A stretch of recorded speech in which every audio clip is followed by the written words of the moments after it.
बिस्मिल्लाहिर्रहमानिर्रहीम। अस्सलाम वालेकुम जी, मैं नजमुल हसन बाजवा हूं। नाज़रीन किराम, आज 23 जनवरी है और मंगल का दिन है। अब तक की सबसे बड़ी खबर यह है कि स्क्रिप्ट राइटर ने जो कुछ लिखा था उसके स्क्रिप्ट की तबाही फिर चुकी है। यानी कि आज इस दिन के खत्म होने के साथ तकरीबन जो दिन पीछे रह जाएंगे वो 12 से 13 दिन होंगे।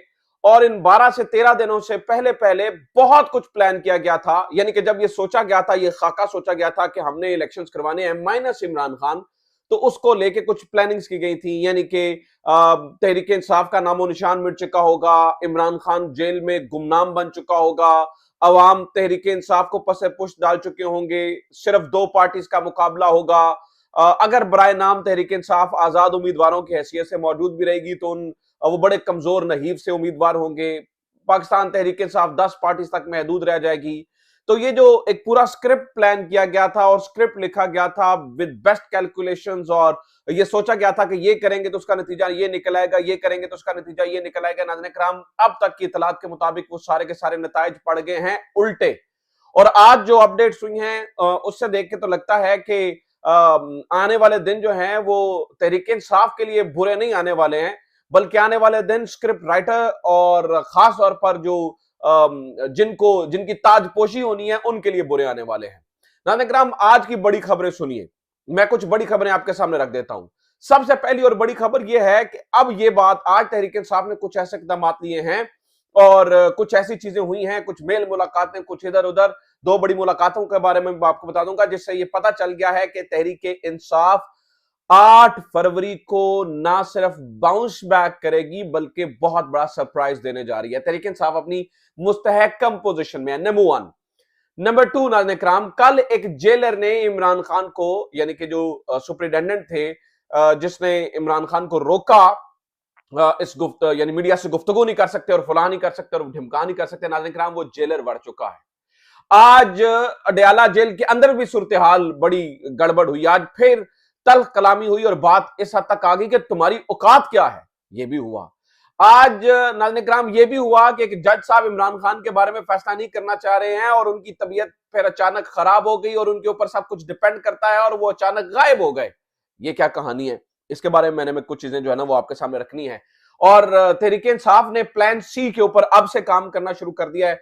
ये जो सब प्लान सी समझ रहे हैं कि प्लान सी ना जाने ये होगा, फला होगा, कुछ कह रहे हैं हमले होंगे, कुछ कह रहे हैं फला चीज हो जाएगी।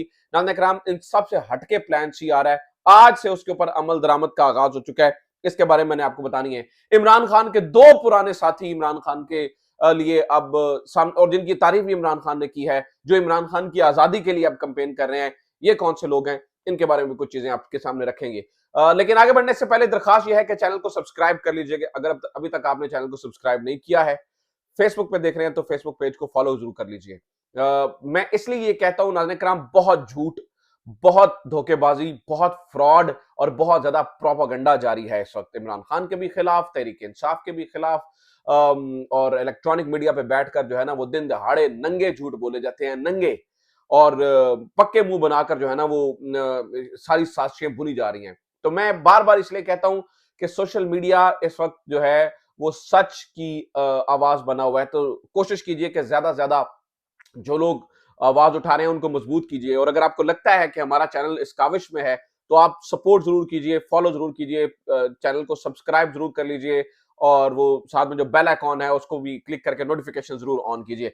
अच्छा जनाब, खबरें सुने। मैं आज की सबसे बड़ी बड़ी खबरें बताता हूं। सबसे पहली और बड़ी खबर यह है कि आज इमरान खान की वो जो 7 जमानतें मुस्तरद हुई थी अदम पैरवी की बुनियाद पर, वो तमाम की तमाम जमानतें जो हैं वो बहाल हो चुकी हैं।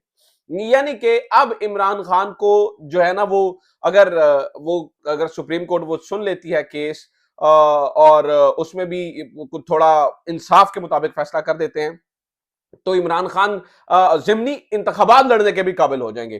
तो वो 7 जमानतें नाज़रीन किराम आज सुबह सवेरे जो है वो मंजूर कर ली गई हैं। अच्छा जनाब, इसके अलावा सुनिए, सलमान अकरम राजा साहब ने इंतहाई अक्लमंदी का मुजाहरा करते हुए आज बहुत बड़ा कदम उठाया है। सलमान अकरम राजा ने ये जो इलेक्शन कमीशन का फैसला है तहरीक इंसाफ के उम्मीदवारों को बहैसियत आजाद उम्मीदवार डिक्लेयर करना, इसको लाहौर हाईकोर्ट में चैलेंज कर दिया है। अब ये मोस्ट इंटरेस्टिंग चीज है जो मैं आपके सामने रख देता हूं कि ये चैलेंज से मुराद क्या है, यानी कि इससे इससे इससे क्या फायदा होगा। मुराद ये है नाज़रीन किराम, चैलेंज से मुराद ये है कि तहरीके इंसाफ बतौर जमात मौजूद है।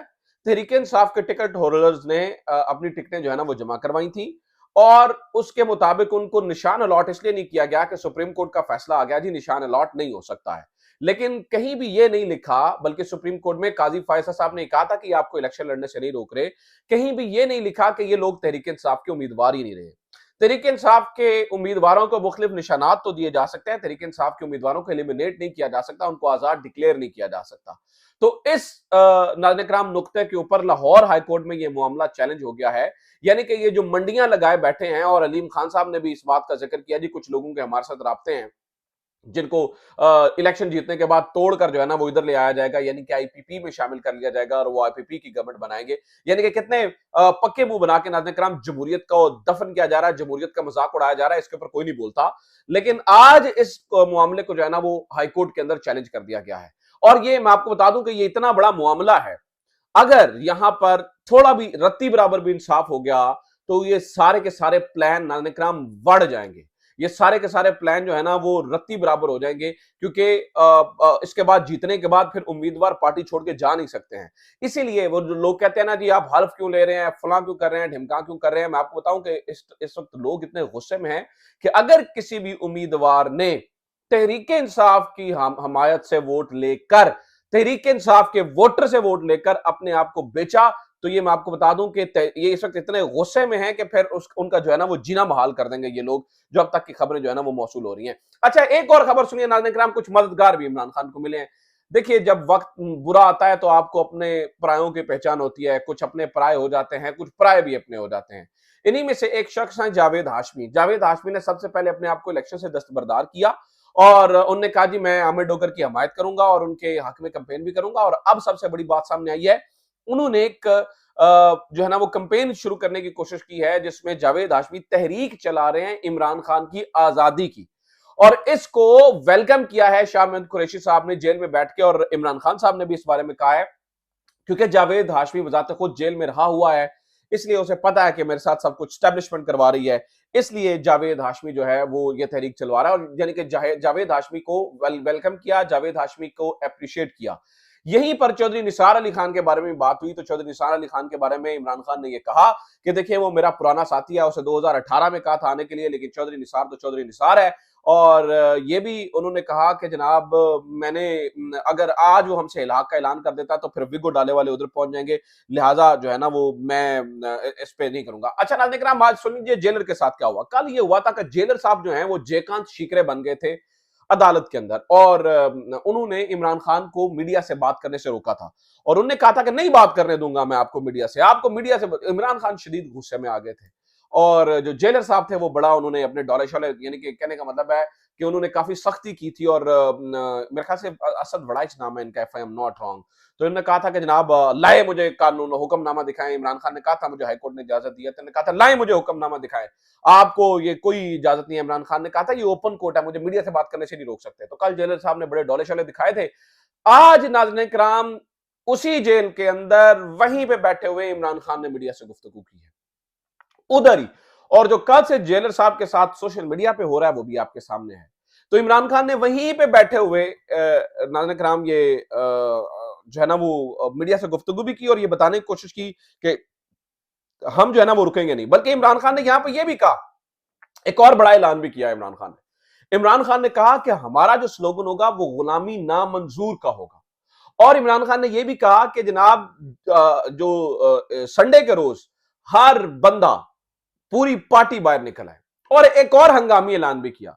इमरान खान ने यह कहा कि जनाब जो बंदा भी, यानी कि जो टिकट होल्डर भी बाहर नहीं निकलेगा, मैं अपनी कमेटी को कह रहा हूं कि उसकी टिकट जो है वो आप तब्दील कर दें, उसको वो हमें नहीं चाहिए है। मतलब उसकी टिकट, यानी कि फिर इसका मतलब ये नाज़रीन किराम के इस संडे को आप एक फेस्टिविटी देखेंगे, आप देखेंगे कि असल में जब अवाम निकलती है तो क्या होता है। अच्छा जनाब, अगली कहानी सुनिए। अगली कहानी यह है कि शाह महमूद कुरैशी साहब की आज तल्ख कलामी हुई रिजवान अब्बासी जो प्रोसिक्यूटर हैं उनके साथ। शाह महमूद कुरैशी साहब ने जज साहब के सामने खड़े होकर कहा कि जज साहब आपकी मंशा के साथ मेरे साथ हाथ हुआ है, मैंने जब आपको कागजात की तस्दीक का कहा तो आपने कहा था मेरा हुक्मनामा साथ लगा दो, मेरे आपके हुक्मनामे के बावजूद मेरे कागजात नामजदगी मुस्तरद कर दिए गए हैं। इसके ऊपर रिजवान अब्बासी साहब बीच में टांग अड़ाने लगे तो शाह महमूद कुरैशी ने कहा कि ये कौन होता है मुझसे बीच में बात करने वाला है, इसकी औकात क्या है, ये क्यों मुझे, ये मेरे मेरे आईनी हक का मामला है। तो इसके ऊपर रिजवान अब्बासी ने शाह महमूद कुरैशी को पलट कर कहा कि तुम्हारी औकात क्या है। यानी कि नाज़रीन किराम ठीक ठाक गर्मा गर्मी हो गई, जिसके बाद जो जज साहब हैं अबुल हसनात साहब, उन्होंने इस मामले को जो है वो फिर बीच में बढ़ के दिखा। अब जज साहब जो अबुल हसनात साहब हैं, उनका करैक्टर भी नाज़रीन किराम इस वक्त हालात हाजरा के अंदर शेडी नजर आता है। वो इस तरह से कि अब तक 25 गवाहान के बयानात साइफर केस के अंदर कलमबंद किए जा चुके हैं और ये चाहते हैं कि 8 फरवरी से पहले पहले इमरान खान को साइफर केस के अंदर भी सजा दे दी जाए।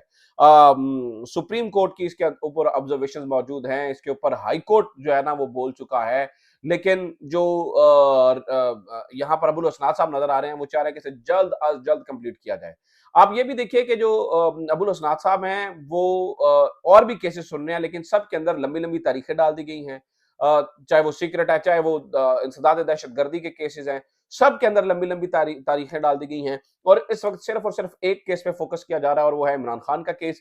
आज जैसे कि मैं आपको बता रहा हूँ 23 तारीख है, तो ये 12-13 दिन के अंदर फैसले को महफूज भी करना चाहते हैं, बयानात कलमबंद भी करना चाहते हैं, जिरा भी करना चाहते हैं और कोशिश ये चाहते हैं कि 8 फरवरी से पहले पहले इमरान खान को साइफर केस के अंदर भी सजा दे के नाअहल कर दिया जाए, ताकि अगर सुप्रीम कोर्ट तोशाखाना मुअत्तल भी कर देती है, उस फैसले को भी मुअत्तल कर देती है, तो भी जो है ना वो इमरान खान ज़िमनी इंतखाबात के अंदर भी इलेक्शन ना लड़ सके।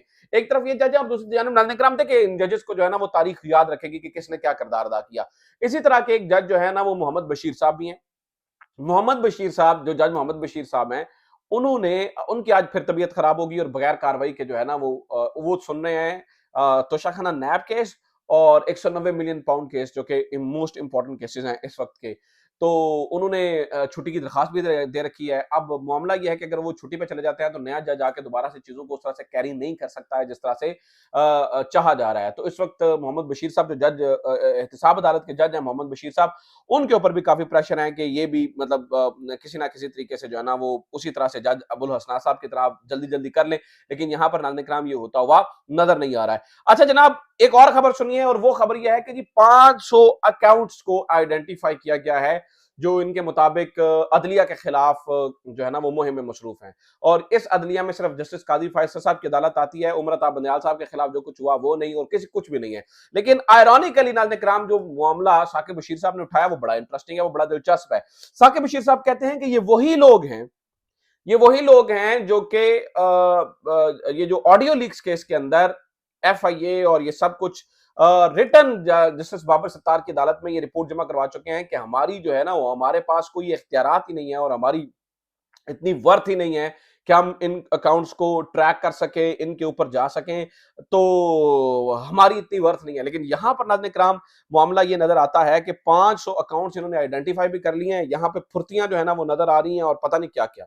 दूसरी जानिब जस्टिस बाबर सत्तार जहां पर तौहीन अदालत का केस चलाने की कोशिश कर रहे हैं, वहीं पर यही लोग जो कि इमरान खान को जल्दी जल्दी सजा दिलवाना चाहते हैं, वहां पर जो है ना वो रुके हुए नजर आते हैं और कोशिश कर रहे हैं डिलिंग टैक्टिक्स को इस्तेमाल किया जाए। खबरें बहुत ज्यादा थी इसलिए मैं कोशिश कर रहा था कि सारी खबरें आपको दे दूं। एक और खबर यह भी है कि शौकत सिद्दीकी साहब का जो केस है वो सुप्रीम कोर्ट सुन रही है, उसके ऊपर फैसला महफूज हो चुका है।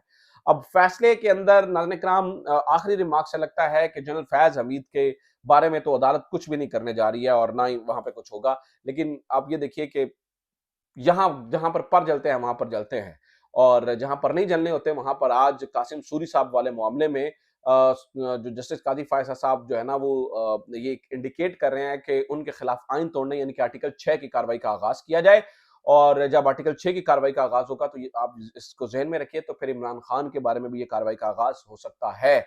तो काजी फायसा साहब की अदालत से लगता है कि पीटीआई की जान खुलासी नहीं होगी, बल्कि मजीद से मजीद केसेस जो है वो बनाते चले जाएंगे। ये अपना ख्याल रखिए। खुदा हाफिज। पाकिस्तान जिंदाबाद।